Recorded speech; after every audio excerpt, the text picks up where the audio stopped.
Rugby Strong presents Honest Rugby Chat by Cameron Petrie.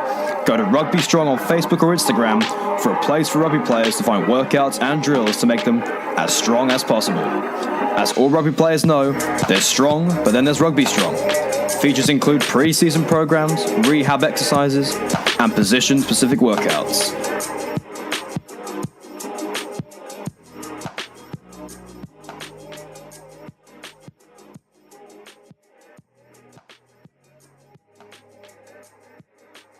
As the podcast was very long, we decided to split episode 9 into 2 parts. The first being a review of the weekend's Champions Cup games. The second, the one you're listening to now, a preview of the quarterfinals of the Champions and Challenge Cup. Anyway, should we have a look at all the quarterfinals? I think that Williams kindly typed them up for us, I think. I have indeed. Yes, so the quarterfinals. Do you want to read out of them first before we start discussing them one by one? Obviously, I have the running order for the quarterfinals. So should we get stuck in Leinster Saracens first? Yep. Do you want to just run through them and then we'll go through them all? Just say which. Obviously, run through them. All right, Champions Cup quarterfinals: Leinster v Saracens, Claremont v Racing Metro 92, Munster v Toulon, Scarlets v La Rochelle, and the teams I say first are at home. Yes. Right, let's get stuck into Leinster Sarries. That is going to be a great game. Gutted Billy's probably not going to be back for it though.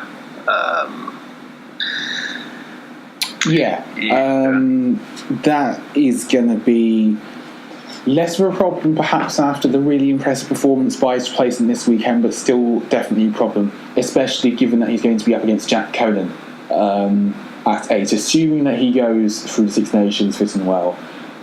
And this is likely to be a game of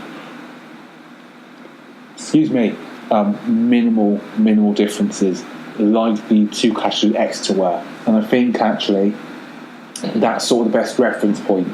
I can see this being a game of incredibly high intensity. Intensity in collisions, in the kick chase, in definitely the drive of the line out, and also the scrum. And I think that who wins those 50-50s will be vital. Leinster should go into this with a very healthy frame of mind. They were beating Montpellier in most of the collisions despite the huge pack that Montpellier brought to the game. So there's nothing really for them to fear. They also will be quite pleased that they had to go and come from behind against Exeter with a replacement fly half. I believe Ross Byrne had to come in for Johnny Sexton, after which Ross Byrne had to go off and then come back again. As for Saracens, it'll be interesting to see if they can get a run of form and they can get sort of their mojo, get a streak back. I'm just saying this because after the Six Nations or during the Six Nations, often their form does suffer a bit because the squad is so high quality that it is it sort of really basically is internationals mostly. Not essentially according and the side. It can be quite difficult for them to pick up that winning feeling and pick up that winning streak, and I think it might be quite important for them. Just because they haven't been winning every single week like they're used to now. And it'll be interesting to see if they can get back sort of on that road, maybe in time for their big test. Yeah, I feel Sarries build momentum, and obviously most of the guys are fit. I think they could give Leinster a real test. Obviously, the defence, you'd imagine, would keep them in the game, keep it to a tight margin. I think it's going to be a great game regardless, though. I'm happy that as an Englishman and a Viva Premiership fan, I have one team there to sort of defend myself again. If no Aviva team qualified, I would have been absolutely rinsed by my Celtic friends. Sort of laugh because I don't know, but I've always had the debate that the Aviva Premiership is better than the Pro 14. And they always throw the card. Well, how many teams are in the quarterfinals this year? It's like, it's okay. I think Jen, our Irish friend, is going to particularly enjoy it if Saracens go out in the quarterfinals. Well, to be fair, it's Leinster. Leinster are better than Munster, so for me they are. I honestly, it's going to take some team. It would honestly. I think Sarries and their team. Trying to shift the focus. Jen has heard that she is spying on this conversation, and you are dead, my friend. It was nice knowing you. It was quite a pleasure knowing you. I've already wound her up a bit. I replied, I was at the time Sarries put you away or something earlier. Jen is a massive Munster fan who we're friends with, who hopefully will be on the show soon in the future. I think we're going to line Jen up for the England-Ireland game, where if England lose, I might not turn up. I'm really looking forward to getting stuck in that conversation with Jen. There's gonna be some heavy blows there. I rule myself out if Wales lose against England. Oh, come on. I've got plenty of actually, so all my replacements would probably be ill that Sunday evening as well. Yeah. No one's going to want to. But if Wales do beat England, count me in. I will, no matter what. If and when. I just find it hilarious how we're so upset with the Six Nations that the Champions Cup is brilliant and we just would go completely off topic. Six Nations, like that's how awesome Six Nations is. It can make you forget about the Champions Cup, which I love as well. Best rugby competition apart from the World Cup. Best annual rugby competition in the world, hands down. Well, what do they say? Rugby's greatest championship. That's what they always say that as their slogan. It's like, okay, all right. It's always Eddie Jones in a very, very dramatic voice. Did you see Eddie Jones saying England have got no chance? What a laugh. Well, did you see Rob Howley trying to take responsibility for Scarlets getting through to the quarterfinals? The Messiah. Rob Howley, the Messiah. Yes, but if saying that, he obviously had no confidence in the Welsh squad before 2016. Did he realise that we beat the Lions? Okay, I'm joking. He's just sort of arrived in with all of the confidence of an absent uncle who now has a niece who goes to Oxbridge and sort of hasn't been at a birthday party in he remembers Christmas once every 5 years and now it was asked every. Does he not? I can't even forget. I'm sorry. Does he not remember what he did to the Wales in the Six Nations last year? We came fifth.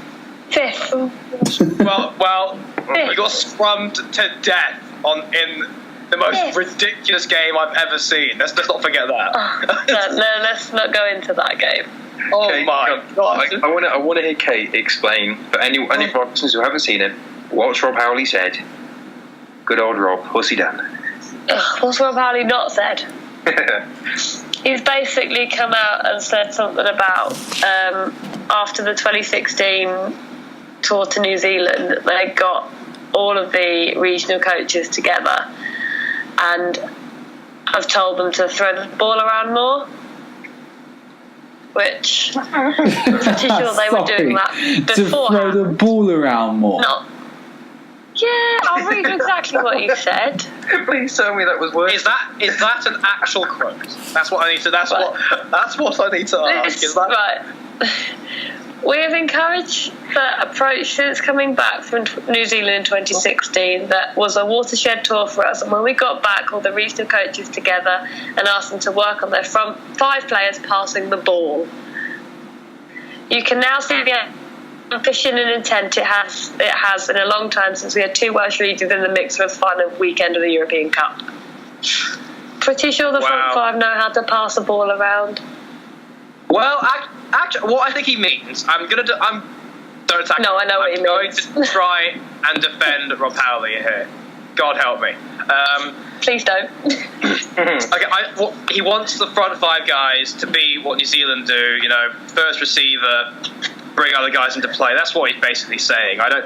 obviously they've all got pretty good hands, but to have the confidence to take it as a first receiver off 9, off the base of the ruck, and bring other guys, other players into the game and make those decisions, I think he wants more of that. I think that's what he's saying. And I think it probably should have worded it better, but I think that's what he means. The thing is, right, this whole article starts about Robert Howley will put close friendship on hold in the first week of the Six Nations because Howley got to know Scotland head coach Gregor Townsend in the 1977 Lions coach. Then it goes on to Gregor is a good friend of mine who came to my wedding. Okay. And then he goes on about Lee Halfpenny and Liam Williams and any other player. Well, Wales' depth for wingers is actually fantastic out of nowhere. It is. I remember thinking oh gosh, it's like North and like Liam Williams and nothing else, and then out of nowhere there's You got Josh Adams in now. Yeah. Hallam Amos. He starts. Yeah, I really hope he gets a start this Six Nations, but I doubt he will. Or Amos or Josh Adams? Josh Adams, I want to see him start. He won't. I'm pretty sure Amos is ahead of him because they think Amos has got a more all-rounded game, which he probably does. He'll get the Italy game. I don't think he will. I think Amos is really... Go on. If the games start badly and keep going badly and Wales have got nothing to play for, Josh Adams will play in the Italy game. Yes. But I think you got North ahead of him. You have Amos ahead of him. Liam ahead of him. I'd even say probably Lee Hart. No. Cuthbert could not be ahead of Josh Adams. Josh Adams is basically a good Cuthbert. I think it's a slight size difference. It's powerful, strong, good finishers. But I think Josh Adams got a bit more of an all-round game. I think his positioning's better and his defence is better. And we've completely gone up. Okay, oh my gosh. I'm not going to discuss. Is there any point discussing Claremont Racing? I think William went over that earlier. Yeah. I can just quickly. No. I promise I won't keep you. I won't keep you, listeners. Thank you for tolerating my voice and presence. But basically.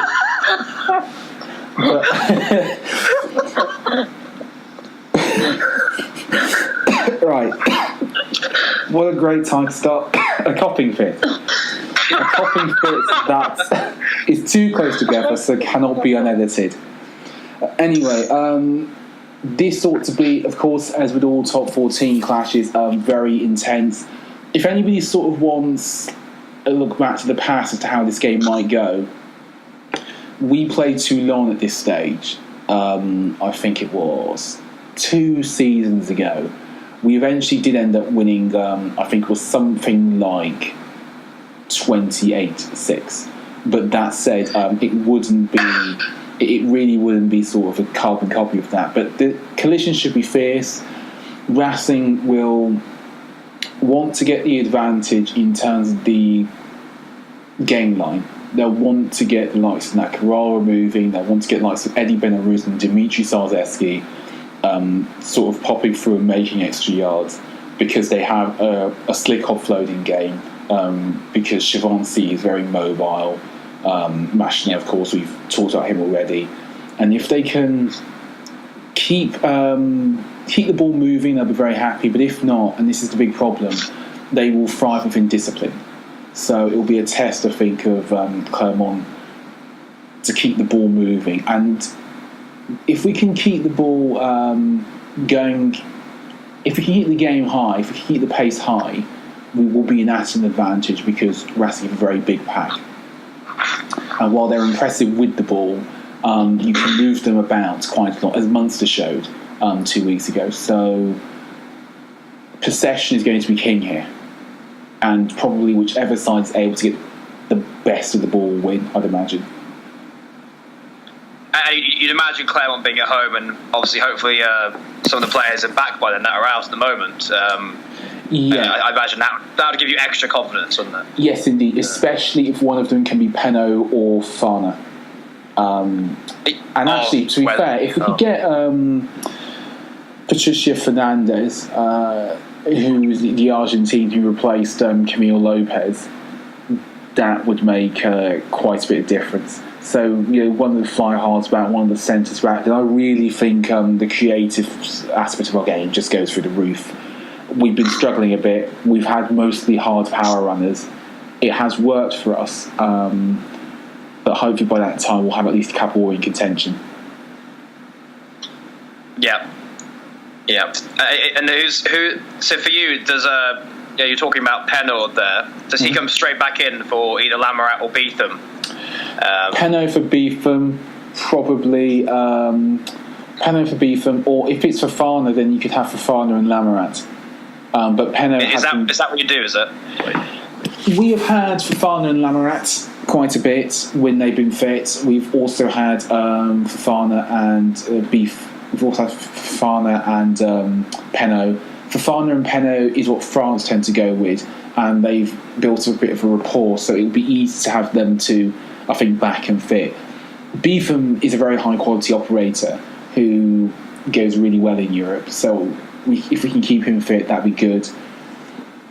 It'd be nice also if Grosso didn't get injured, because he has held his nerve brilliantly, and apart from his sort of 15 minutes of madness against Northampton, actually he's been really solid. Yeah. So we've got Munster Toulon. I think we both arm wrestle time guys for that game. You probably so at Munster as well. So yeah, I see that as that's going to be a bit of an arm wrestle, physicality, meat grinder, whatever you want to call it. I enjoy the phrase meat grinder. Do you bad at that? I heard it off a friend and I haven't stopped using it since. Because war of attrition, everyone says that. I remember like 4 years ago, no one said it, but everyone flings that around now. So I don't want to use that anymore. But actually, that's another good bit of trench warfare. Munster and Toulon. There you go. That's a nice one. There we go. I should write these down, guys. I think you've got to back Munster at home with the intensity and also the personnel and the quality they possess. I thought Toulon played really well against Scarlets and could have won that game. Yeah, it would. I was surprised that Toulon managed to keep it that close. I genuinely thought Scarlets would just be in the mood and tear away a little bit quicker than they did. That patchel intercept try for Ashton really didn't help things, did it? What a finish from Chris Ashton, though. I think we have to round of applause to Chris Ashton. Catches it facing the other way, turns, and still has the gas to run, 60, 70 metres? Yeah, like 70 metres, easy. Great finish. Brilliant. Shout out to whoever, I think it was Tom Preedy or Patchell, ankle tapped him at the end. He's about to do his Ashton splash, whatever you want to call it. It was the Aussie. Asquith, yes. Yeah, he ankle tapped him, and then Ashton had to do a normal dive. Poor him. I've got a lot of time for Ashton as a player. He's cracking. But anyway, we're doing it again. I fully back Munster here. Munster, yeah, so do I. William, Kate, who are you going for? Munster. I would back Munster at Thomond. Yeah, it takes a team to beat Munster and Thomond. I think this is probably going to be, I would have said, a one-score game, though. I think if there's anything, I think we can see it being a game where I think both teams are entirely happy to play it on each other's terms. It's not to say that they can't open up, definitely not, but Toulon know, I think, their established pattern. As we saw against Scarlets, we know that game plan, and it was looking like it was going to work for a long time for them. I don't think they'll change anything. Yeah, I thought the Toulon physicality was actually going to come through in the end, in that second half. And they had opportunities near the end of that game, and I thought Toulon were going to pick up the win. But the Scarlets' defence was fantastic, and they knew what they were fighting for. it's a huge thing for Welsh rugby to have the first quarter-finalists since 2009, which was the Ospreys. Do you remember that, Kate? Getting knocked out by Biarritz with Nguyen I do doing that remember that game. 100-metre run like a lunatic down the wing. That's a complete throwback. I was in year 7 when last time a Welsh team got to the quarter-final. Oh gosh, people can calculate my age now. Oh no, I feel vulnerable. Joking. Can I just say there is another Welsh team in Europe as well. Can we? Yeah, we will be coming to them. Thank you. We will be coming to Gareth Anscomb's Barmy Army. Scarlets, La Rochelle. Wait, did I even give my Munster are going to beat Toulon. They will meet Grinder. Going to be a close game. Arm wrestle. Munster got bigger guns though, and they're home, and they're going to be possessed and very intense. There's my money. Right, Scarlets, La Rochelle. Scarlets. Impact. Ooh, you're saying, well, it all depends on the conditions, which we've discussed a million times. I'm not going to pretend I'm a weatherman again. Still going for Scarlets. Okay. Yeah, should we run through it? Okay. Alright, so Kate says Scarlets. Ali? I really, really want to say Scarlets. No, I am going to say Scarlets. Yeah, I am going to back Scarlets, yeah. This is really tight. Sorry, are we boring you, William?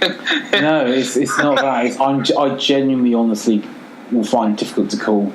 I probably would be waiting to see who makes it into 15 and what the weather is, because I'm convinced Scarlets win this if it's wet, despite Cameron's different. William, how dare you? Yeah, so you haven't seen them under the wet ball. They've played under the wet ball twice. I saw Wasps killed them. I saw that game. I did see that game. It was quite wet, wasn't it, when Wasps played La Rochelle at home? It was absolutely filthy, and it was very due. They put them to the sword, didn't they? Yeah, Wasps did. The scoreline wasn't really fair against La Rochelle, but that happened. Then you, of course, had Ulster beating them. Then afterwards, of course, you did have today's game where I just think they struggled to get going, and Quins actually I felt matched them pound for pound in the pack. I think on a really fast surface, I honestly would make it a 50-50 game. I would make it about a 50-50 game, although one thing I would say, probably in the Scarlets' favour, is La Rochelle are clearly very good, rapidly progressive side, but perhaps don't have quite the away record of some of their French counterparts in sort of quarterfinals. I'm thinking Clermont and Toulon have been elsewhere, they've been on the road and done it. They've had a lot more experience at this level. A number of the La Rochelle members of this team are sort of making their debuts in terms of pressure knockout games, aside from last year where they were beaten by Toulon in the semi-final top 14, albeit with a red card, but it was at home, and that could be a crucial difference. So, William, after that wonderful analysis, are you keeping your cards to yourself for the time being? Yeah, sorry, for the time being. It's awful because, like, one of my literal day jobs, apart from putting stuff for this together, is to predict who will win these. Actually, wait a minute, I could just go for a draw. Yeah. There we go. One bonus the Scarlets will have. They'll have Steph Evans. Yes, knockout rugby, it will end as a draw. I want to see Steph Evans back. He will be back by then. Steph Evans, the man. I completely forgot I didn't even talk about him in the Welsh equation. When's he back? He'll be back this week. all fantastic. Yeah. They've got so many wingers. It's wonderful. I'm happy for Wales. They've got depth. They've got depth in the wings. It's nice. Good thing. Alan Brew, me and Ali's best friend. He's not even in the squad. Yeah, Alan Brew. Kate, he's been playing like a true. Warrior. He's been awesome for Bath this season. He'll never get back into that Welsh squad. He might actually, because he's quite big now, and Gatton likes the big boys. He won't. Not. Are you insinuating? Are you insinuating Gatland's a chubby chaser? Look, what I'm saying, if Alan Brew gets 115 kilos, he's getting in that side. Alan Brew won't because he's playing for Bath. Okay, I don't know what happened then. Alan Brew plays for Bath, so he won't because he doesn't have the cap. Priestland plays for Bath, but he got injured. But Brew needs. If Brew wants to play for Wales again. Look, he was with Dragons. They put him in the A team. He's playing against Ealing in a British and Irish Cup. All depends on his contract. When his contract is up with Bath, whether he decides to go back to Welsh region, because this whole 60 cap thing comes in. Oh, it's all fake. They say all that, and then they all move anyway, and they'll still play them. Well, apart from Reece Webb, he's the only one that won't ever get played again. Well, that sounded like it came with like real venom there. We will. Yes. Okay. Well, I don't know. I actually don't know what's happened anymore. I'm gonna go with William. Actually, you know what? It's going to be a slugfest because it rains every day in West Wales, and La Rochelle are going to beat them up front with my 3 lunatics in the back row: Bottier, Gordon. Actually, Vito is just a fantastic world-class player. He's not a lunatic. He's brilliant. So I'm going to go La Rochelle. And Scarlets will definitely win. So I'm wrong. Move on. Challenge Cup quarterfinals. Does anyone want to get into these? Because I'm going to be honest. Apart from Newcastle, I didn't see anything. My man Radwan, the winger for Newcastle Falcons, got another hat trick, saying that it was against the Russian team. Here we go. Enizai, I don't know. I say it. Ensai STM, I believe. William, thank you. So we got Connaught, Gloucester, we got Edinburgh. Yes, there we go. Cardiff Blues, Kate. Woo! Thank you. Falcons v Breve. Yes, Newcastle Falcons. Okay, yeah. I'm very happy about it personally. I've been watching them and covering them this season, so I'm very happy to see them the home quarter-final. And I think they will put Breve to the sword and get a victory there. Then we've got Pau at home v Stade in a all-French clash. Anything to say on any of these games? Actually, I do. So I'm going to start. Edinburgh, Cardiff Blues. 2 teams who I think have had 2 pretty good seasons after the last 2 or 3 seasons. Either team wins. Obviously they're in a semi-final. A lot to play for there, and I think we some good silverware for either side to pick up. Especially Richard Cockrell. I think he's made a real impact this year with Edinburgh. Old Cockers. So yeah, does anyone? Kate, Blues, are they going to do it or not? Because Edinburgh's a tough place to go. Tough place to go, but with the squad they've got, I think they're more than capable. I think the way, because it's been in the Challenge Cup, no one's really taken any notice of what the Blues have actually done, but they've had some very good wins on the road, apart from that Sale game, which I think they lost completely. I think it was a nil. It was a nilling to them, actually, that game. Sale are a good side in the AJ Bell, is it called now? They can be a good side. I think Cardiff Blues lost. What was the score of that game? You carry on, Kate, and I'll look for it for you. 24-0 they lost. Yeah. But no, Blues have pulled it back, and they seem to be getting it together now. They've got Ants come back from injury, who's who's, for some reason, he's come back better than he was before he got injured. You've obviously got Josh Navidi, you've got Ellis Jenkins, so you are missing Sam Warburton, but having Ellis Jenkins in is huge. And then you've got the backs, Ellis Lanes coming through. Lane Scully has done a lot of good work as well. And him. And then you've got the likes of Thomas Williams as well, at scrum half, who's done well. But yeah, I have a feeling Blues can win that one against Edinburgh. Yeah, well, they got a very good win against Leon away actually this weekend. They did. With the likes of Boxies, what a throwback he is.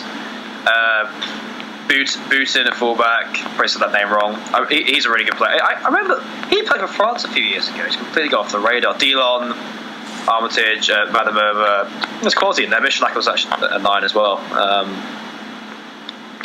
But there's I'm pretty sure. We're just going through them quickly now. Connaught, Gloucester. That's going to be a really good game because Gloucester are really informed in the Premiership. They're currently 4th. Correct me if I'm wrong, Ali, as our Viva specialist. Oh God, you caught me off guard. I don't know the rankings off the top of my head. They were 4th recently. We'll go with that. Go with them. 4th. I'm convinced they're 4th. Go with it. Just roll with it. Because you're right. Convinced. They are 4th, just a point behind Ross with 38 points. So you never should have doubted me. Or myself. So they got a tough away game there. Connaught in Galway with that blistering wind. I think that'll be a very even contest. Gloucester got the confidence this year. Ackerman has done some great work. I know Ackerman's made a huge difference to Gloucester this year with the whole culture. And that's the word that's been thrown around. It's just the culture he's brought to the club. And his son's playing really well as well in the back row. But it won't be any mean feat going to Connaught and getting a result.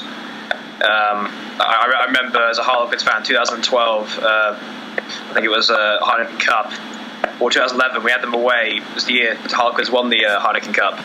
They lost 9-8 in a mud bath, and we got knocked out by that result, and I was just tearing up. So obviously this is Challenge Cup, so not as much as on the line, but two sides that want silverware. Anyone else got anything to say on that game? Connaught Gloucester or not? William? Yeah, really looking forward to it. We'll make time to watch this on that weekend. Gloucester looked really, really good apart from the two times they faced Poe in the competition, and it's quite likely they might chuck some half decent teams at this. I mean, to be fair, they've played pretty strong teams in the competition so far. They got themselves back into the game at Poe on the opening weekend, so I don't see anything for them to fear. The only thing is with Connaught, they have been very impressive so far in the Challenge Cup. And with the Pro 14 possibly not going their way, they struggled a bit in it since they became champions. I think this is sort of going to be their everything, especially at the sports ground. Whilst Gloucester realistically now can think of playoffs. We're that deep into the season. They've escaped the Six Nations call-ups. The Dalek seems to agree as well, in the background there. Although from his angry noises, it sounds like he's not a Connaught fan. Anyway, pushing on. You're going to push me for a selection. I'm going to go with the home advantage and the bigger need and Connaught. Connaught, yeah. I think if you're a betting man, I think you got to go Connaught with the home advantage. Not to mention the fact they probably will play Aki, Healy, Marmion, O'Halloran, and not to mention Delan, Quinru, and John Muldoon. I think we should end this podcast before Kate dies on air. William, you go for Connaught? Yeah, I will go for Connaught. go Connor. I think I will as well. Just the home advantage, they're sort of focused on this now. Pro 14 isn't going great. And as William pointed out there, Bundy, Aki, Marmian, there's some quality there. Altan Delane, second row, I'm a fan of him as well. But I think Gloucester got a good side, but away from home, they're a bit fragile, I feel, away from home, compared to how they are in Kingsholm. Ali, you did say. Did you give me a prediction or not? Or am I just going crazy? Gloucester for me. Gloucester, okay. Viva bias. Here we go. I'm a Viva man as well. Just got the Gloucester neutral. Kate, Connor, or Gloucester? Gloucester. Oh, okay. Gloucester. Right, we're going to speed through this now. Edinburgh Blues, William. Cockerell is at Edinburgh, and oh my gosh, someone is dying. Kate, are you okay? Yeah, I'm fine. Yeah. Okay. That's all right. I'm going to be very quick before Kate. I think Richard Cockerell has been an X factor to Edinburgh this season. They are a completely different franchise. They also do have the home advantage as well. They're even making Murrayfield seem more atmospheric than it used to be. And they also won the 1872 Cup first leg there. They were resilient when I watched them against Stade Francais. Home advantage will be a big turnaround. I think they can get the better of Glasgow. No, sorry, not Glasgow. Cardiff. Of course, Cardiff. Yeah. Oh, yeah. Brilliant. So you go with Edinburgh, you, William? Yeah. Edinburgh to do it, yes. Edinburgh, yeah. I'm with William. Whether Glasgow or Cardiff turn up. Well, turn up. Actually, yes. I agree with you. I think I'm going to go with Cardiff. The names on the paper just scream at me for Cardiff. Okay, names on the paper. Ali's going up first now. So if forgetting Cockers is the man though. I'm trying to assuage away make people think I am not biased towards the English. I'm trying to steer clear of Cockers on this one. No, I do think Cardiff Blues will have the personnel. No, Cardiff. They've been in form actually in the Pro 14 of recent, and they've really focused on the Challenge Cup and played well. So either way, that's going to be a one-score game, I think. Okay, before you die, Edinburgh, Cardiff Blues. Cardiff. With her dying breath, I love it. Just Cardiff. Oh my god. Kate, you can't just leave if you're in a really horrendous state. No, I'm all right now. It's gone now. Okay, that is very much the rugby way to do it, isn't it? If this had been a football podcast, I mean, if somebody has to make the joke, come on. If it had been a football podcast, you would have run off, etc., etc. Good, we've done that. Good, we're a rugby podcast now. Soldier on. If anyone says breathe in the next question, remind me to remove your Facebook. Falcons will destroy Breathe and run them to death on their 4G pitch and kill them. Falcons will be Breathe. Particularly intense atmosphere for a Challenge Cup that would be. But yes, Falcons will run Breathe from side to side and up and down again. 4G, because it'll probably be 40-0 or something like that. But in all seriousness, no, don't see Breathe going and doing it.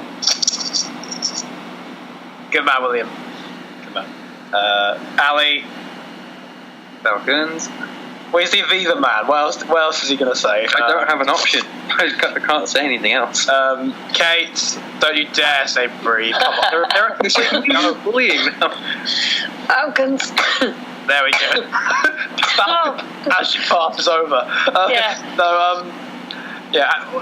When I think of Breathe, all I think of is Andy Goon and his grip clubs. Oh, amazing. He was actually really seriously good when he was at Falcons. And everywhere he's got Tigers, he was amazing. He was a legend there. He didn't get the respect he deserved, honestly. He was part of that horrendous team back in 2006 for England, as I call it, the Dark Ages. Where I didn't see us beat anyone forever. People forget how bad we used to be. There was a I don't period forget. where I we know. were garbage, and like a lot of fans seem to have forgotten. We were terrible. I'm well aware. 03 It still hurts me now. from post 03 to literally till Eddie Jones came in. So 12 years of misery. Yeah. I would say the Lancasters are better than everybody gave them credit for. No, I agree they were, William, but still, it still wasn't up to anywhere. No. Actually, 2014, I love that. I'm a huge Quins fan. Mike Brown, player of the tournament.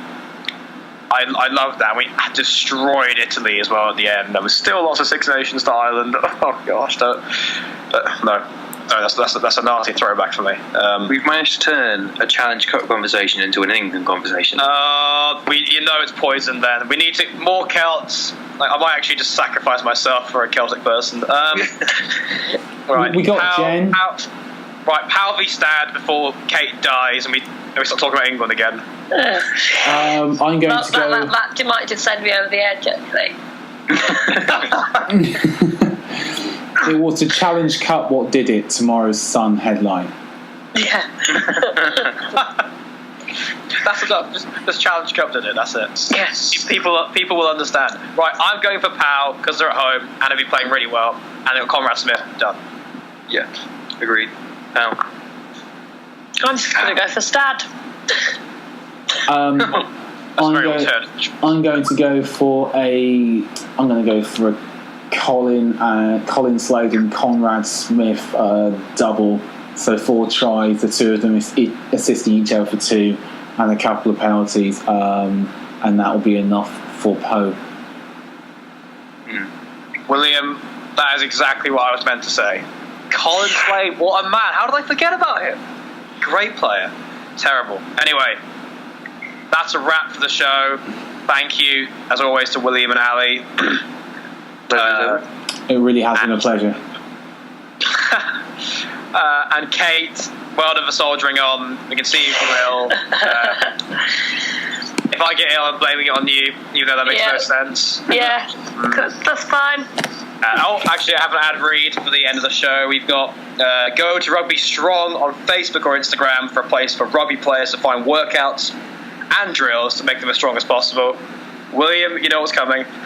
As all rugby players know, they're strong, but then there's Rugby Strong.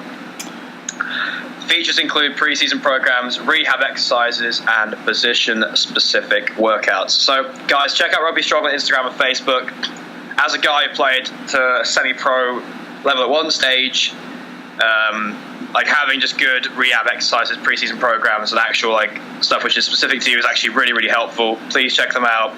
The Facebook page is where they're usually at, and there's loads of great stuff there. Really helpful for people growing up playing rugby who are not sure what to do in the gym. Because I know loads of guys who go in the gym and end up training like Arnold Schwarzenegger, even though they're meant to be light on their feet. So,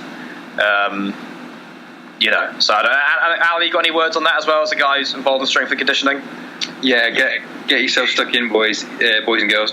If you're playing some rugby and you genuinely want to take the next step up in your performance, you need a good S&C program. It will make a world of difference. And like Cameron said, if you're doing beach weights, you're just slowing yourself down. Trust me, you're much better off doing a proper S&C program. So check out Rugby Strong. What other rugby podcasts bring you genuine rugby improving sponsors, eh? There we go. It's actually something I really believe in as well, as Ali said as well. Because I remember growing up going to a rugby gym and rugby orientated school that I see people doing leg extensions. Oh yeah, these are getting me faster. No, they're not. They're putting on unneeded muscle, slowing you down. Get on the power cleans, get on the high bar squats. And before I go off on a tangent about stuff in the gym, check them out. Rugby Strong on Facebook. Check them out. Do a world of good, as Ali said. Anyway, that is episode 9. Thank you, guys.